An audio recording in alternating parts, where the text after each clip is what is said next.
naipokea sio kama ya kwangu. Ninaidedicate kwa watumishi wote wa hospitali ya rufaa ya Kanda Mbeya, kwa sababu mimi siwezi kufanya kazi kama mimi.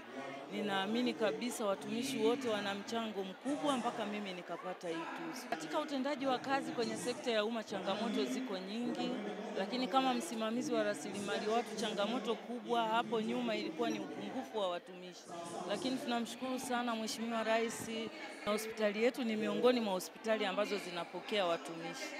Na watumishi wenzangu labda ambao ni viongozi, ningependa kuwaasa wanapokutana na changamoto labda ya upungufu wa watumishi, waangalie namna mbadala ya kuweza kuisaidia serikali. Badala ya kukaa kulalamika, ni vema kuchukua hatua kutatua hizo changamoto zinazojitokeza. Kwa mfano, kuajiri watumishi kwa mikataba na wale wa kujitolea, ili waweze kuziba zile nafasi ambazo ziko wazi.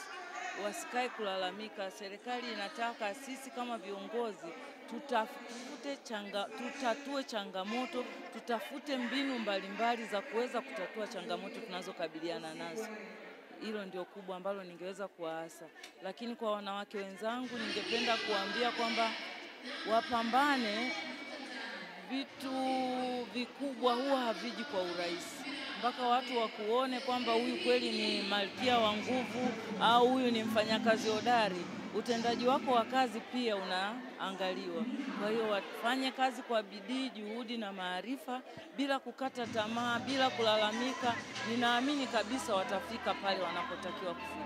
Napenda kuchukua nafasi hii pia kushukuru sana uongozi wa hospitali ya rufaa ya Kanda Mbeya ambako ninafanyia kazi, ambako pia ndio nimeonekana kuwa malkia wa nguvu.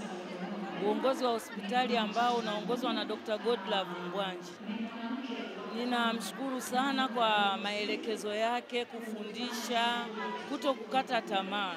Ninamshukuru sana, lakini pia nawashukuru wakuu wa division, wakuu wa idara kwa kazi nzuri wanayoifanya. Mimi ni mmoja tu ambaye nimeonekana leo. Ninaamini wote wanaweza wakaonekana kama tutafanya kazi ile ambayo tunatarajiwa kuifanya. Lakini ningewaasa pia wafanyakazi wenzangu kwamba watumishi wa sekta ya afya tunatoa huduma ya kumsaidia Mungu kwenye swala zima la kutoa matibabu kwa wagonjwa.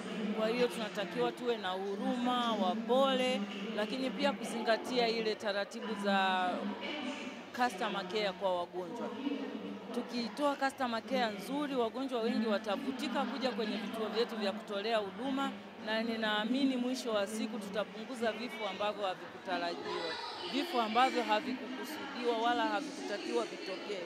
Kwa sababu watu wengi huwa wanaogopa labda kwenda hospitali wakijua kwamba hawatapata huduma nzuri. Kumekuwa na maboresho makubwa sana kwenye sekta ya afya, hasa kuongezeka kwa majengo, vifaa tiba, kuongezeka kwa watumishi kwa ngazi zote mpaka ngazi ya ubobezi kwenye hospitali kubwa za kitaifa na hata hospitali za kanda na zile za mikoa. Kwa hiyo huduma nyingi sasa hivi zinapatikana nchini. Wananchi wengi wameacha kufuata matibabu labda India au nje ya nchi. Matibabu makubwa yanapatikana kwenye hospitali zetu. Mkuu wa chuo cha Kilimanjaro Institute of Technology and Management kilichopo Mwenge jijini Dar es Salaam na chenye ithibati na usajili wa NACVET namba REG/ANE/029 anapenda kutangazia nafasi za masomo kwa ngazi ya diploma na certificate katika kozi za IT, Business Administration, Accountancy, Procurement and Supply, Front Office na Hotel Management. Chuo kimebobea katika ufundishaji kwa njia ya vitendo na kimeweza kutoa wanafunzi wenye weledi. Wengi wameajiriwa ama kujiajiri, na kwa wale ambao wameamua kuendelea na degree wameweza kujiunga na vyuo vikuu bora hapa nchini na nje ya nchi. Pia kuna ofa kozi fupi za computer application, graphics and design, video production pamoja na CCTV camera. Kwa maelezo zaidi piga simu namba 0717816034 au 0766348652. KITM, elimu na ujuzi kwa maendeleo ya uchumi.